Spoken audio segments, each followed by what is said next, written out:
So the only times that you guys had together was between the time you signed him, which was what year? 2019, my hottest year. I signed him my hottest year, 2019, December. Okay, December. So 2019 to 2022, you signed him, you recorded him, and then after that, he left. So you are not making money from his new music. Those accusations are not true, correct? That I'm not making money from his new music that is dropping as Malian music. No, we not stopping his growth. We're not stopping him from dropping music. When he left, it was gone from Malian music. Okay, you see, we live in, will I say, a time when a lot of our people in, especially in Nigeria, can be, will I say, they can easily believe stories because we've heard people who have said that our former president, immediate past president, General Muhammadu Buhari, he died and was replaced by a clone named Jibril from Sudan. And so, it's very easy for people to believe, all of these things. So now we've known by the laws of physics, you weren't even in Nigeria. And Everything is a lie. Everything. There's a reason why.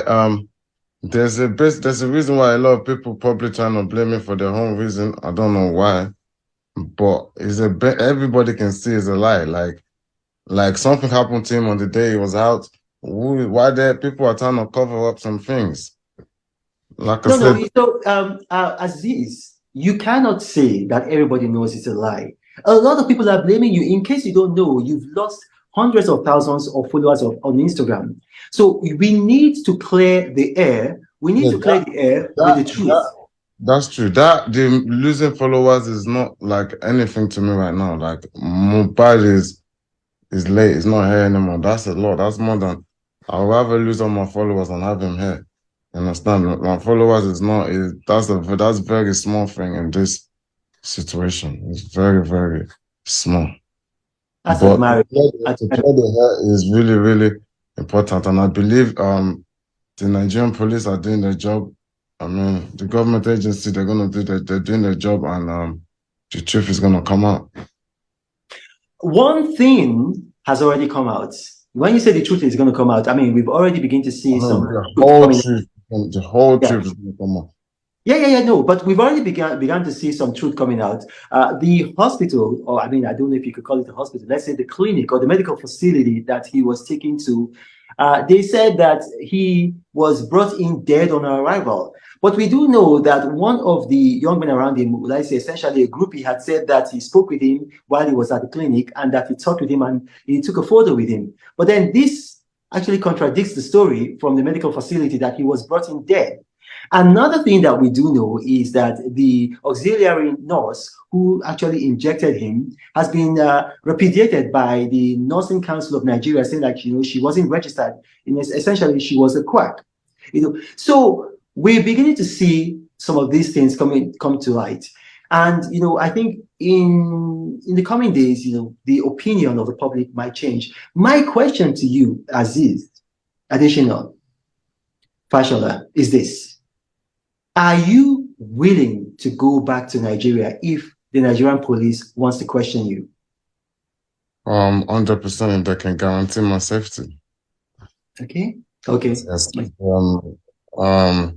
There's a lot of hungry mom that don't really want to know the truth. They've been poisoned by the media, so if they can guarantee my safety, I'll be there. That's a very reasonable request because I mean I had people in Nigeria because of my political views who were very, very morbidly against me. And I went to Nigeria. I went to Nigeria. I didn't have any security though, but I went to Nigeria, and I was able to, I stayed, I think, about 48 hours in Nigeria. And I left. But then after I left, I saw that a number of some of these people who had political differences with me were saying that if they had found me, like they would have snuffed life out of me. So it is very reasonable. So what we're going to say now, this is not a question to you. This is not a question to you, Aziz. You don't have to respond to this. Now, we call on the Nigerian police, and I'm going to reach them after this interview. Can you guarantee the safety of Aziz Additional Fashola? Can you guarantee his safety? Publicly guarantee his safety so that he can return to Nigeria if needs be to answer questions and to clear his name further. That is to the police. Now, one final thing before we go. One final thing before we go. We started from the very end, but let's start from the beginning. How did you meet this young man, Ilirioluwa Oladimeji Aloba? How did you meet him? I met him online. I met him by seeing his videos online, his freestyles, his songs, or there's some when he just used some of my words, or when he I've just been watching him online, and I sent him a message. Wow. And who gave him the name Mohbad? I don't know. That's the name I met him with. Okay, now one last thing. I know I said the last question, but one last thing. I'm like Oliver Twist. One last thing. We saw a video by, would I say, a pastor. It's a 70-year-old pastor. Whether he's 69, he's going to be 70. Pastor Tunde Bakare. And he said the reason why Mohbad died was because he was hanging around bad people. What do you say to that? If I have to start, that's the problem. That's what I mean. Like that's the conversation. I don't know if we want to go into that conversation now, but I personally believe that he was actually stressed as much. He needed help. I believe he's being bullied. I believe he's in whatever. There's people on his neck. There's people all over him that is in danger, but he's just not in danger from us. He's not in danger from me. If he's in danger from me, if anybody's scared of me, you will see nobody's gonna come out on videos doing all of this. I don't belong to any court whatsoever. I moved to Nigeria in like 2019 from England. I don't know what court is.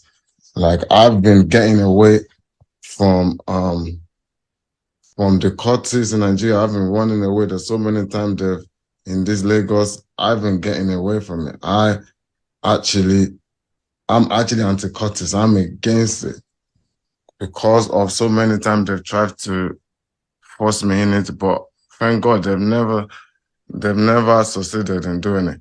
So talking about that, I really think everybody that's acting like they're trying to help, they're not trying to help. I believe that they know a lot of things. People around them know a lot of things. I believe they know a lot of things because if they stop taking the conspiracy, if they stop directing the conspiracy my way, maybe people will see a lot of things. I do understand maybe you're surrounding yourself with a lot of bad people, like a lot of cultists. And I can see from the way people are trying to cover up and the people that are coming up and the people that are sending money from the beginning and with the experience of what has happened around them.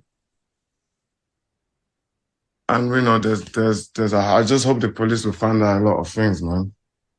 Well, we've been able to clear up a lot of issues, and I really thank you, Aziz Adesina Fashola, for talking to me. And I just want to say this, to the world listening, because we're going to have people from all over the world globally listening. We're going to have a global audience.